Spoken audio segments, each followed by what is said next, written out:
सोनिया से मुलाकात के बाद गहलोत का बयान, मैंने सोनिया गांधी से माफी मांग ली है, ये कहा है सीएम अशोक गहलोत ने। मैं कांग्रेस अध्यक्ष पद का चुनाव नहीं लड़ूंगा।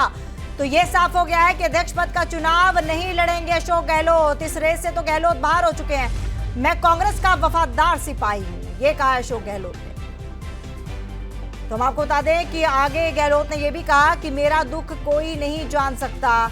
ये अशोक गहलोत की तरफ से बयान आया है। और साथ ही साथ अब ये जो दो बड़ी खबरें हैं वो निकल कर आ रही हैं। एक तो ये कि अशोक गहलोत अब इस रेस से, अध्यक्ष पद की रेस से बाहर है, और दूसरी ये कि सीएम रहेंगे या नहीं रहेंगे, इस पर संशय लगातार बरकरार है। हालांकि सोनिया से मुलाकात के बाद जो गहलोत का बयान आया है उसमें कुछ भी उन्होंने साफ तौर पर नहीं बताया, लेकिन हाँ ये जरूर कहा है कि मैंने उनसे माफी मांगी है और जो भी घटनाक्रम रहा है उसे लेकर मैं सोनिया गांधी से माफी मांग चुका हूं। फिलहाल हम रुक करेंगे हमारे एडिटर इन चीफ सूर्य समाचार मुकेश राजपूत जी का।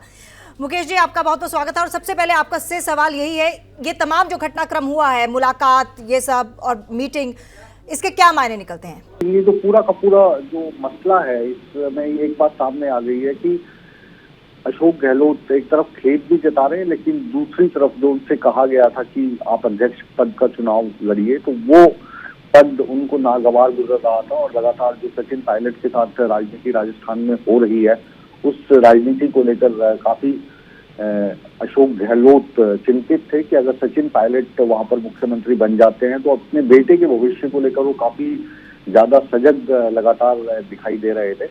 तो इस पूरे प्रकरण में आप ये कह सकते हैं कि सोनिया गांधी से जाकर उन्होंने कह दिया है कि मैं अध्यक्ष पद का चुनाव नहीं लड़ूंगा, सीएम मैं रहूंगा या नहीं रहूंगा ये सोनिया गांधी तय करेंगी, या जो वहां पर इस वक्त पूरा राजनीतिक उथल पुथल चल रही है उसके हालात का जायजा लेंगी। क्योंकि अभी एमएलए के हिसाब से देखें तो वो स्ट्रांग माने जा रहे हैं। तो अब आला कमान झुकेगी गहलोत के आगे, क्या गहलोत आला कमान से बड़े हो गए हैं? इन सवालात का जवाब अभी हम ढूंढने की कोशिश करेंगे। जी मुकेश जी, एक और चीज़ आपसे समझना चाहूंगी, क्योंकि ये काफ़ी दिनों से ये घटनाक्रम चल रहा था, राजस्थान का तमाम घटनाक्रम हमने देखा।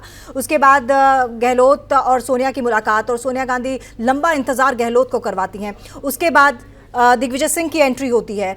इसको प्लान बी के तौर पर देखा जाए या फिर दबाव की राजनीति कहा जाए कि दिग्विजय सिंह को इसलिए बुलाया गया ताकि अशोक गहलोत को ये मैसेज जाए कि राजस्थान पर कंसंट्रेट कीजिए, इलेक्शन पर कंसंट्रेट कीजिए, और जो भी चीजें हैं उनमें सामंजस्य बिठाने की कोशिश कीजिए।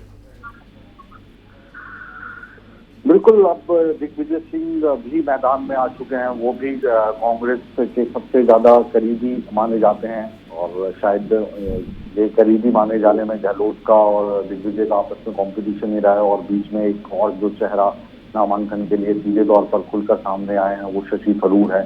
शशि थरूर भी सोनिया गांधी से मुलाकात कर चुके हैं, वेणुगोपाल से मिल चुके हैं, तो वो भी पर्चा भरेंगे। तो अभी तो जो दो कैंडिडेट्स हैं वो कह रहे हैं कि हम पर्चा भरेंगे, और जो तीसरा कैंडिडेट जो सबसे पहले थे और उम्मीद की जा रही थी कि यही आने वाले समय में अध्यक्ष होंगे गहलोत, वो अपना नाम पीछे खींच चुके हैं और वो राजस्थान का सीएम बनना चाहते हैं, क्योंकि वो उनको ज्यादा कंफर्टेबल लग रहा है। जी, और मुकेश जी, जैसे नॉमिनेशंस के बारे में बात होने लगी कि अध्यक्ष पद के लिए वोटिंग होगी, तमाम चीज़ें होंगी, सचिन पायलट और साथ ही साथ अशोक गहलोत, ये दो नाम लगातार हाईलाइट हो रहे थे।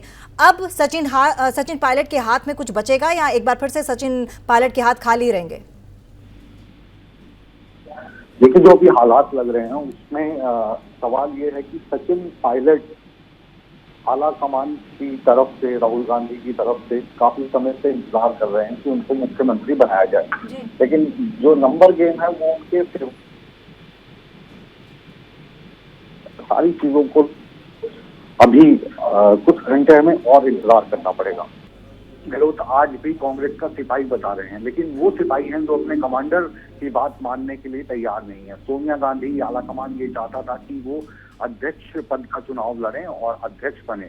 उस वक्त उन्होंने ये बात मान ली और अशोक गहलोत का नाम सबसे आगे चलने लगा। बाद में इस रेस में शशि थरूर भी शामिल हुए और अब वो इस रेस में है। और साथ ही साथ जो मध्य प्रदेश में दूसरे इनके सबसे ज्यादा करीबी माने जाते हैं पूर्व सीएम वो भी रेस में है। लेकिन आज की घटनाक्रम की अगर हम बात करें तो अशोक गहलोत कह रहे हैं कि मैंने सोनिया गांधी जी से मुलाकात कर ली है, मैंने सोनिया गांधी जी से माफी मांग ली है और मैंने साथ ही ये भी बता दिया है कि मैं कांग्रेस अध्यक्ष के पद का चुनाव नहीं लड़ूंगा, लेकिन मैं मुख्यमंत्री के तौर पर राजस्थान की सेवा करना चाहता हूं। लेकिन अब वो मुख्यमंत्री रहेंगे या नहीं रहेंगे, इस सवाल का जवाब हो सकता है कुछ घंटों में या एक दो दिन में सामने आए। और ये जो पूरा घटनाक्रम है, इससे एक चीज साफ हो गई कि जिसे सोनिया गांधी या आलाकमान अपना सबसे करीबी मानती थी, सबसे विश्वसनीय मानती थी, उन्हीं से जब कहा गया तो वो उनकी बात मानने के लिए तैयार हुई। और इसमें जो अंदर की राजनीति है, जैसा कि श्रीपाल शक्तावत हमें बता रहे थे कि वो मुख्यतः अपने बेटे के करियर को लेकर, वैभव गहलोत के करियर को लेकर काफी ज्यादा चिंतित हैं और इसी के चलते वो सचिन पायलट का नाम भी नहीं सुनना चाहते। सचिन पायलट राजस्थान कांग्रेस के अध्यक्ष भी रहे हैं, डिप्टी सीएम भी रहे हैं, लेकिन उनकी कोई बात करे तो हमेशा अशोक गहलोत अपना आपा खो देते हैं, जो अक्सर बहुत शांत माने जाते हैं। तो जैसे ही उन्हें लगा कि अगर मुझे अध्यक्ष बना दिया गया और राजस्थान में सचिन पायलट मुख्यमंत्री हो गया, तो वो उनके बेटे का जो पॉलिटिकल करियर है उसमें कई सवालिया निशान खड़े हो जाएंगे। तो इसके चलते अशोक गहलोत ने आज कहा है कि मैं अध्यक्ष नहीं बनूंगा। अब आलाकमान उनके आगे घुटने टेकती है या उनको सीएम पद से हटाती है, ये सभी जो सवालात हैं ये अभी आने वाले कुछ घंटे हमें और इंतजार करना पड़ सकता है। बिल्कुल बिल्कुल। और मुकेश जी हमारे साथ एक बार फिर से श्रीपाल जी भी जुड़ चुके हैं, आप उनसे भी सवाल कर सकते हैं। जी शिपाल जी, सूर्य समाचार में एक बार फिर आपका स्वागत है, क्योंकि राजस्थान की राजनीति के आप विशेषज्ञ हैं। तो ये जो आज बातचीत हुई है, इस बातचीत में अब जो राजस्थान की राजनीति है उसमें क्या फेरबदल हो सकता है, ये हम आपसे जानने की कोशिश करेंगे। ये जो बातचीत हुई है उससे कम जो स्थिति बनी हुई थी पिछले कुछ दिनों से, उस पर विराम लगेगा और अब इस पर निर्णय होगा। और संभावना यह है कि अब नया मुख्यमंत्री राजस्थान को मिलेगा। खासतौर पर एआईसीसी को लेकर के जो एक पहले माना जा रहा था कि अशोक गहलोत बनेंगे, पहली चॉइस भी यही थे स्वाभाविक तौर पर। और ये भी कहा जा रहा है कि खुद पार्टी हाईकमान भी इसके जरिए एक लिटमस टेस्ट करना चाहता था कि जिस व्यक्ति के ऊपर वो इतना बड़ा भरोसा करने जा रहे हैं, क्या वो हाईकमान को, गांधी परिवार को उतनी तवज्जो देता है। तो उस लिटमस टेस्ट की अगर बात करें तो उसमें कहीं कहीं गहलोत फेल हुए हैं। गांधी परिवार को पूरी उम्मीद थी कि एआईसीसी के लिए नॉमिनेशन भरने से पहले गहलोत अपना रेजिग्नेशन सबमिट करेंगे, नए मुख्यमंत्री का चुनाव होगा और उसके बाद वो एआईसीसी की तरफ बढ़ेंगे। ये उम्मीद उनको। अब पूरा घटनाक्रम हुआ है जिसमें उन्होंने साफ तौर पे सोनिया गांधी को मना कर दिया है कि मैं राजस्थान के मुख्यमंत्री के पद पर बना रहना चाहता हूँ। अब बना रहूंगा या नहीं रहूंगा तो जाहिर है इसका फैसला तो सोनिया गांधी ही करेंगी। लेकिन ये जो पूरा घटनाक्रम हुआ कि सचिन पायलट को वो किसी भी सूरत में मुख्यमंत्री नहीं देखना चाहते थे। आप सीपी जोशी को बना दीजिए, आप किसी भी एमएलए को बना दीजिए, लेकिन सचिन पायलट को नहीं। तो सचिन पायलट के खिलाफ लगातार अशोक गहलोत बोलते रहे हैं और कई बार अपना आपा खो चुके हैं। तो इसके जो अंदर की राजनीति है वो थोड़ा सा हम आपसे समझना चाह रहे हैं। देखिए, जो कांग्रेस की राजनीति को जानते हैं वो बड़ा दिलचस्प किस्सा सुनाते हैं। सचिन पायलट जब पढ़ रहे थे एयरफोर्स स्कूल में, उनके पिता राजेश पायलट केंद्रीय मंत्री थे, वो वायुसेना से आए थे, पायलट थे। और उसी वक्त से कहीं न कहीं सचिन पायलट और उनके बेटे के बीच में कंपटीशन दिमागी तौर पर खड़ा हो गया। गहलोत ने पूरी कोशिश की और एयरफोर्स स्कूल में उसको दाखिला दिलाया। ये पहले पता किया कि उनका राजेश पायलट का बेटा कहाँ पढ़ता। वो जो बचपन से एक चीज चल रही है वो कहीं न कहीं दिख रही है। गहलोत को लगता है कि भविष्य में हो सकता है उनका बेटा इस लीडरशिप को आगे बढ़ाए, लेकिन पायलट उनके लिए बड़ा रोड़ा साबित हो सकते हैं। खासतौर पर वो अच्छे परफॉर्मर हैं, उनका डायलॉग डिलीवरी जो है, लोगों को डिलीवर करने का तरीका है, कास्ट बेस है, अपील है जो यूथ में, वो बहुत बड़ी है, जिसमें वैभव गहलोत उनके सामने कहीं नहीं टिकता है। तो कहीं न कहीं ये कंपटीशन अपने बच्चे को लेकर के उनके दिमाग में ये पायलट को रहा है। और बहुत जल्दबाजी वाला होगा अगर अशोक गहलोत मुख्यमंत्री पद से हटते हैं और आलाकमान उनको हटाती है, क्योंकि जो फरमान आला कमान ने जारी किया था न केवल खड़े होने के लिए मना कर रहे हैं, बल्कि एक बगावती सुर उन्होंने दिखाया जो अशोक गहलोत से शायद कभी भी आला कमान इस तरीके की चीज एक्सपेक्ट नहीं कर रही होगी। तो अशोक गहलोत के बाद क्या सचिन पायलट राजस्थान के मुख्यमंत्री बन सकते हैं? और अगर सचिन पायलट नहीं बनते हैं तो क्या अशोक गहलोत का प्रभाव अभी भी इतना है कि जैसे वो सीपी जोशी का नाम दे रहे थे, या कोई और विधायक वहां पर मुख्यमंत्री बन सकता है, और कौन हो सकता है? देखिए, जहां तक एआईसीसी चीफ न बनने की बात है, पहले निश्चित रूप से गहलोत की चॉइस थी कि वो मुख्यमंत्री बने रहे, लेकिन आज की तारीख में जो घटनाक्रम हुआ उसके बाद में मुख्यमंत्री की चॉइस कोई ज्यादा मायने हाईकमान के पास रखती होगी, वो लगता नहीं है। एआईसीसी अब क्योंकि दिग्विजय सिंह को तैयार कर दिया हाईकमान ने, तो गहलोत की संभावनाएं वहां पर पहले ही खत्म हो गई है, इसलिए मना करने या हाँ करने का कहीं कोई सवाल ही नहीं खड़ा होता। अगर वो खड़े भी होते हैं तो हो सकता है उनको चुनाव लूज करना पड़े। रही बात मुख्यमंत्री की, तो स्वाभाविक तौर पर गहलोत चाहते हैं कि पायलट के अलावा कोई और बन जाए, लेकिन पायलट की जो अपील है, पायलट का जो काम करने का अंदाज है, आक्रामक राजनीति है, उसको देखते हुए कांग्रेस उनको खोना नहीं चाहती। खासतौर पर एक बड़ा कास्ट बेस है उनका, राजस्थान से लेकर जम्मू कश्मीर तक, जिसमें मध्य प्रदेश शामिल है, हरियाणा शामिल है, उत्तरांचल शामिल है, उत्तर प्रदेश शामिल है, गुजरात शामिल है, जम्मू कश्मीर शामिल है।